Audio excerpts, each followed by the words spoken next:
Here's how you can set up PowerToys FancyZones for editing workflow.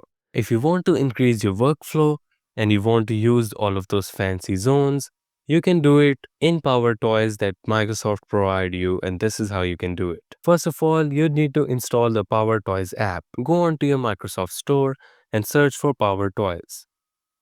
Basically, this is the app that you're looking for. Click on install and wait for it to install. Once installed, click on it and here you'd see the main interface of PowerToys. There are a lot of options. You can change or do whatever you want from it. In this case, we're looking for Fancy Zone. So on the left bar menu, you'd see the Fancy Zones option. Click on it. Now as you can see, it will tell you how to use it. The default button to open the Fancy Zones editor would be the Windows button and the Shift key. You can change it if you want. First of all, click on Open Settings. Here, enable Fancy Zones in your PC if it wasn't enabled yet. And from the editor, you can now change the buttons that will initiate Fancy Zones editor for you. Just click on them and now you can just press the buttons that you want as the shortcut of Fancy Zones editor. For example, I'm going to do Ctrl, Shift and X. If you want to reset it, you can.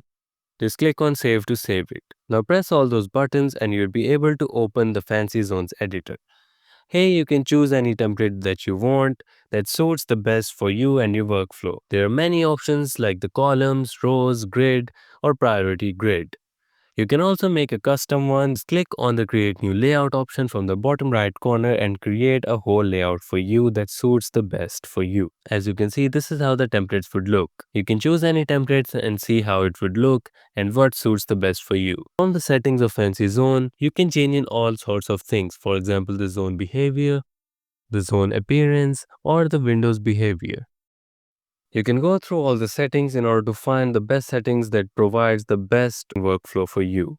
And that is how you can set up PowerToys' Fancy Zone for editing workflow. Thank you so much for watching this tutorial. If you find this helpful and want to see more like this, make sure to subscribe and like this video.